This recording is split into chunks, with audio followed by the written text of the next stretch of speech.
Also in the street plan of Washington, you find pentagrams. So here we have two pentagrams in the street plan of Washington. The top one points into the Capitol building, and the one at the bottom points into the White House.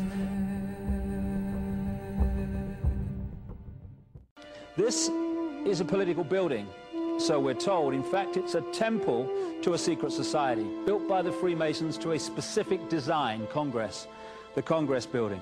Where did it get its name from? Capitol Hill, from a sacred place of the Roman Brotherhood going way back called Capitoline Hill. And when Madeleine Albright, high priestess of this brotherhood, became Secretary of State, and she went across on her first overseas visit to Europe, she actually went to Rome and made an official visit, what for her would have been a pilgrimage to Capitoline Hill in Rome, and that's where we get Capitol Hill from. This is George Washington.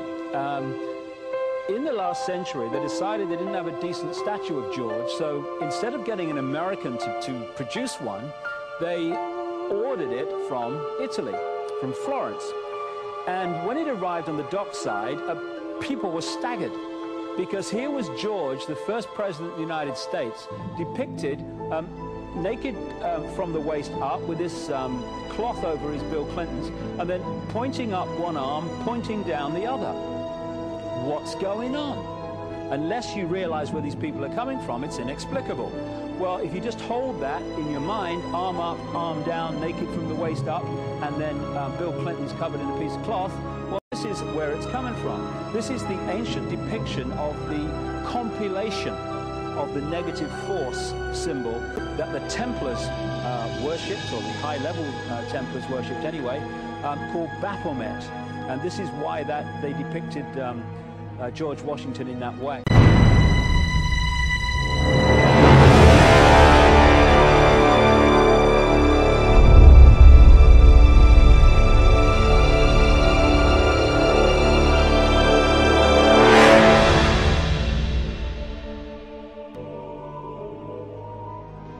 What has come to light is that it is not so surprising for a lot of people that there are covens amongst the very educated class, architects, doctors, lawyers, priests, brokers, and the leisure class. These are people who have made pacts with the devil. That's right. It's really the best, the more accurate way of describing it would be that they have indulged themselves in the worship of the goat, of the prince, of the serpent, of Satan, of Lucifer, and they lead perfectly normal lives. They're jewel merchants. They travel. They're prominent in their own way, but they do have this indulgence. Father, here's a part of that I can never understand. That has never made sense to me, and that is, if somebody were to make a pact with the devil, then obviously the implication is if the devil is there to make a pact with them, to make a deal, to make their life, this short mortal life on earth, pleasurable, with money or women or travel, or more interesting, whatever it is they want. Yes. Then they are aware of the presence of the devil, and they are obviously aware then of the presence of God as well, and they nevertheless make a conscious, stupid, short-term, blind choice to take what they can get in this lifetime. And to embrace one, you must embrace the other. It's not like it's some wishy-washy person. I know you do.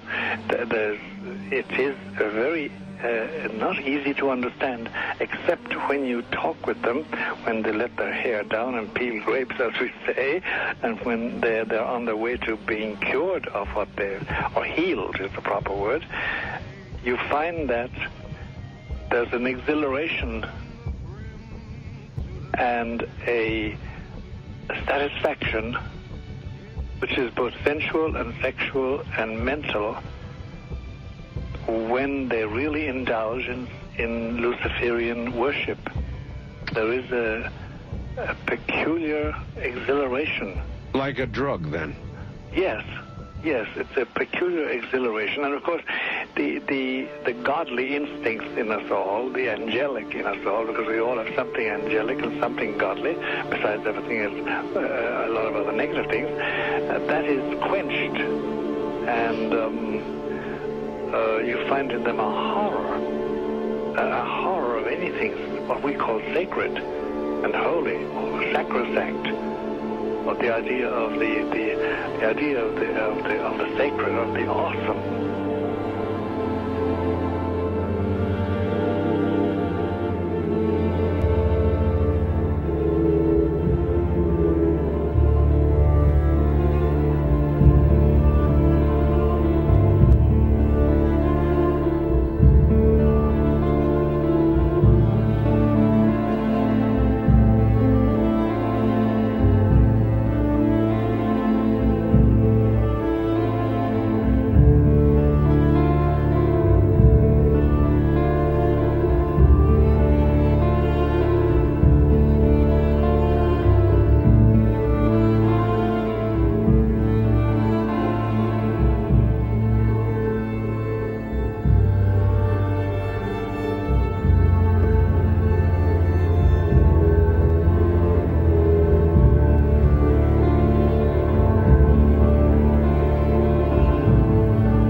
that had been on a particular ship with me, he told me, hey, I got something fantastic to tell you. He said, I am affiliated with people that speak with the spirits of the dead. How would you like to talk to the spirit of your dead mother? And I was shocked. I was shocked. He said, you wouldn't be afraid of talking to the spirit of your dead mother, would you? Well, I said, I'll tell you what, I would have to give that some thought, because it's something I never thought about before in my life. Most of us probably haven't. A little afraid of something like that. Well, he says, you know, it's written all over your face. You're afraid of going to a seance. But he says, I know you. He says, you're going to come.